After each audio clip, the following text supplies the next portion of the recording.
Hey everyone, Barrett here with Spec of Tech. Welcome to the channel. Today I want to show you an impressive flagship media player that doubles as a hi-fi audio device. It's Zidoo's new flagship UHD8000, and it not only provides a top-tier video experience, which we will talk about, but it also dips its toes into the hi-fi audio space with its ESS 9069Q DACs and an all-new media player 8.0. And I'm sure there's going to be a lot of you out there asking the question of whether or not the UHD8000 is worth it over the UHD5000. So at the end of this video, we're going to cover the differences between those two units to help you make a more informed decision. But before we get into all that, I do want to thank Zidoo for sending me this review unit so that I can share it with all of you. So the UHD8000 has a lot of cool, unique features to cover. So let's get right into this video. But first, let's have a quick look at what comes in the box.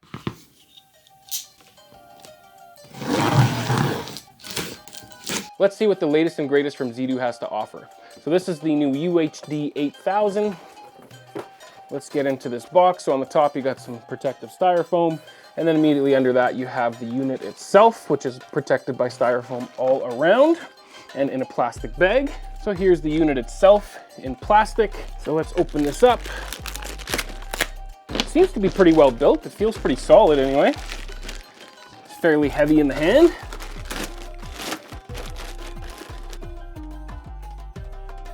And the sides look like to be some heat sinks actually. And then the front of the unit, which this folds down to expose the two hard drive slots and the display. And then you have the other side. So like I said, pretty well built, it's pretty solid. So other than the styrofoam kind of encasing the unit itself, there is a box in there. So let's see what this box has to offer. So opening that up, you have your wireless antennas. You have the remote control. Let's open that up right away. It looks to be the same as the one that came with the UHD5000 and a few of their other units, but it is a nice remote. And then they include an 8K HDMI cable, which obviously would be capable of 4K 120 hertz as well, if that matters. And then your power cable, and also a quick start guide, your warranty information, and then you have a little pamphlet here explaining the remote control, and then a little tip here which says, to display the best picture quality, please use the supplied HDMI cable or other high specification HDMI cables for the HDMI output. And then there's another little box in here. Let's see what's in there. These would be rack ears. So it does come with rack ears and screws so that you can mount it in a rack.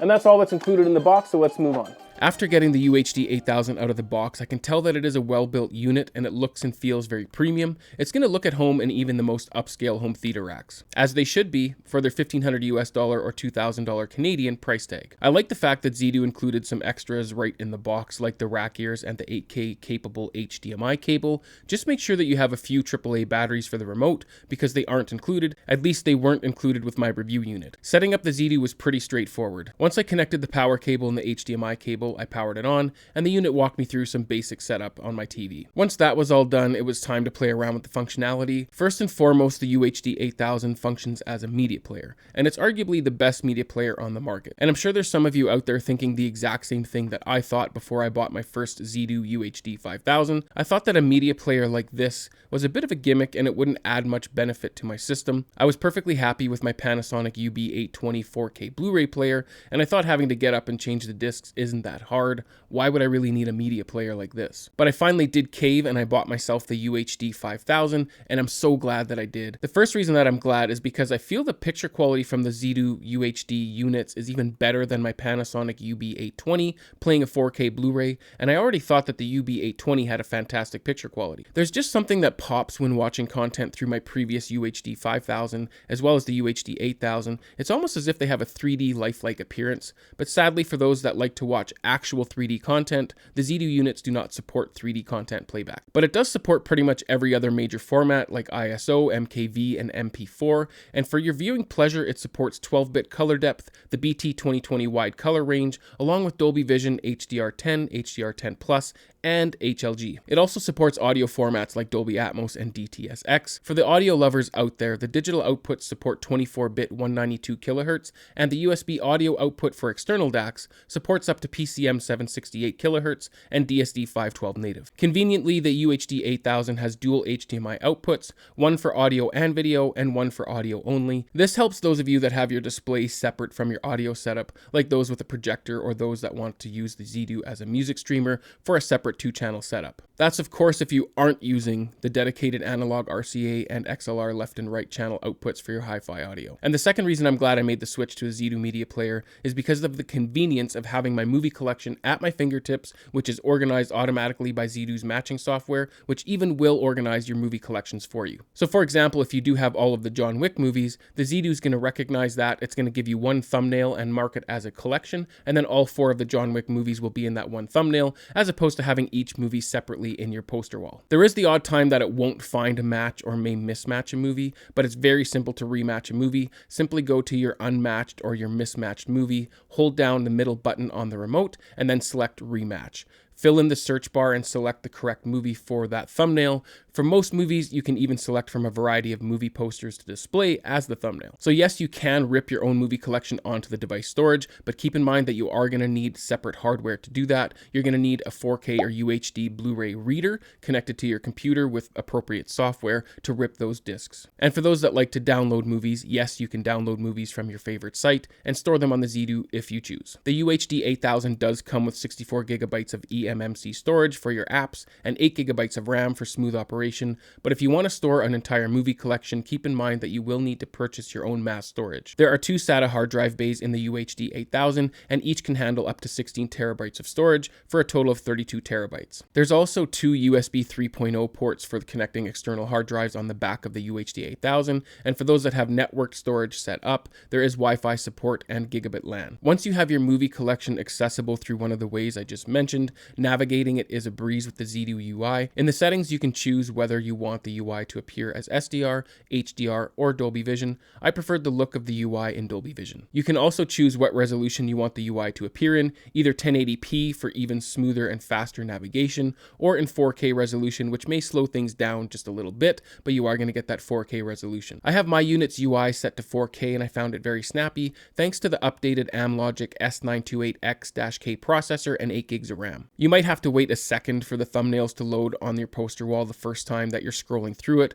but other than that, I didn't notice any slowdown using the 4K resolution. And speaking of resolution, one of the key features of the UHD8000 is the HDMI 2.1, which supports 8K 60Hz resolution. But unfortunately, I was unable to test this because my 77-inch LG G2 OLED only supports 4K 120Hz resolution. But for those that want to obtain the best picture possible, the settings go about as deep as you could want them, and even allow for picture calibration if needed. Right out of the box, the picture quality is impressive, and like I stated earlier, I prefer the picture quality over a 4K disc being played in my Panasonic UB-H20 4K player. As a matter of fact, after I started using the Zidoo player in my setup, I've only used my Blu-ray player a few times for a movie that I hadn't yet digitized onto my Zidoo player. The Zidoo player instantly became my player of choice over my 4K Blu-ray player. With all that said though, I do want to point out that the Zidoo players aren't really designed to be a media streamer for your streaming services. There are ways for you to get your streaming services onto the Zidoo because it is running Android in the background, but I would recommend something like an NVIDIA Shield if you are looking for a video streaming device. The Zidoo is more designed for a digitized movie collection. And navigating your movie collection and the Zidoo UI has never been easier. Of course, you can use the IR and Bluetooth remote that's included with the Zidoo and navigate the UI on your TV screen,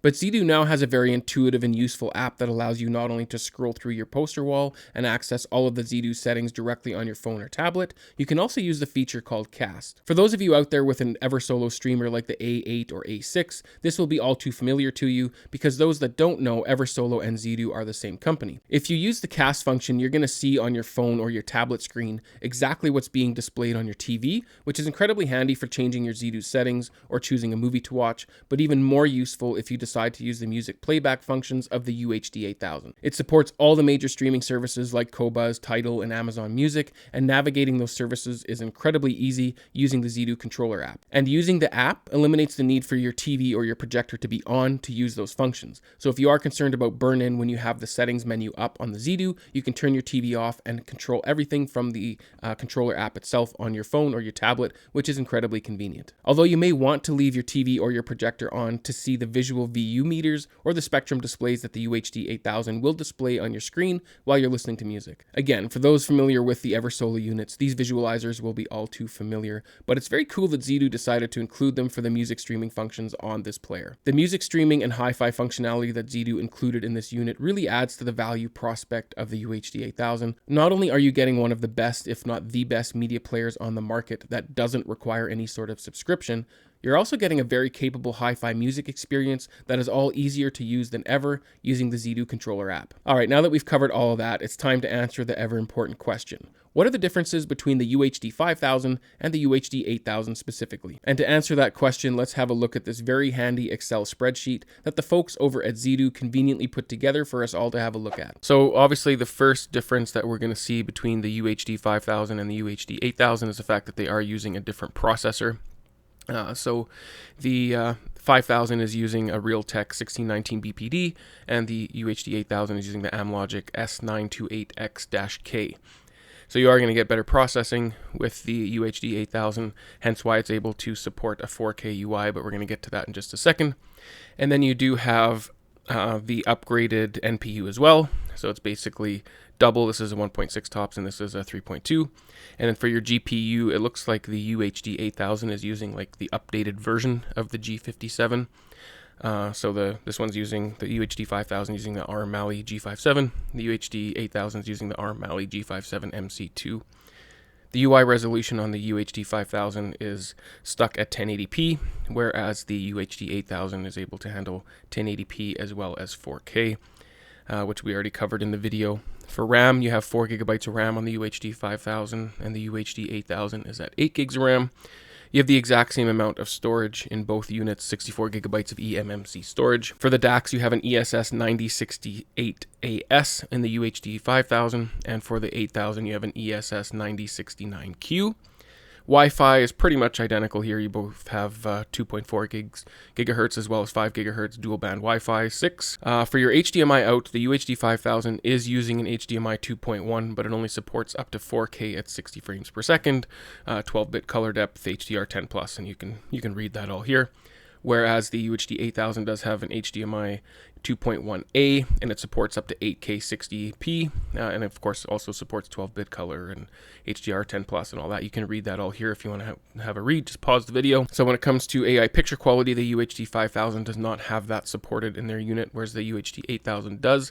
So basically, you can read it here, but it intelligently identifies content scenarios and adjusts the color, saturation, brightness, sharpness, dynamic compensation, and intelligent noise reduction frame by frame for different scenarios, thereby enhancing overall picture quality. So for subtitle formats, the UHD5000 does not support bilingual subtitles, whereas the UHD8000 does support bilingual subtitles. The auto frames per second is only local on the UHD5000, whereas the 8000 supports local as well as with their third-party apps. For the interface or the connections, you do have two SATA 3 connections on the UHD5000, and you have that on the 8000 as well. But the 5000 only has one USB 3.0, whereas the 8000 has two USB 3.0. The 5000 has two USB 2.0, and the 8000 only has one of those. And you do get a trigger output on the UHD 8000, and you have 3 antennas on the UHD 8000, whereas you only have 2 antennas on the 5000. For the music player, the UHD 5000 only supports local playback, whereas the 8000 supports local playback as well as music streaming, so all your favorite streaming services like Tidal, Qobuz, Amazon Music, Deezer. But if you want, you can pause the video and take a read of what it all supports there. And then for the AV1 codec, the 5000 only supports SDR, whereas the UHD 8000 supports SDR, HDR, as well as Dolby Vision. And then here for the non-standard, the UHD 5000 does not support H.264 10-bit, whereas the UHD 8000 does support that. And then for the cast function for the app, the UHD5000 does not support the cast function, where of course the UHD8000 does support the cast function, which we've already covered. Well folks, those are the differences, and I hope that helps, but you're gonna have to decide for yourself whether or not the differences are worth it for you and your use case, and which unit fits your needs the best. For me personally, I really do enjoy the cast function and the music streaming functionality of the UHD8000, and it really is a huge benefit for those of you out there looking to use this for both video and your hi-fi audio device. All in all, the UHD8000 is a device that offers a lot of functionality for those of you out there looking for one of the best media players on the market. I've dropped links down below if you would like to learn more about the UHD8000. And if you found this video helpful, please do subscribe, tick the bell icon if you do, and please take just one short second to hit that like button. I always do appreciate it, guys. And as always, remember to enjoy your systems. I'll see you on the next one. Cheers.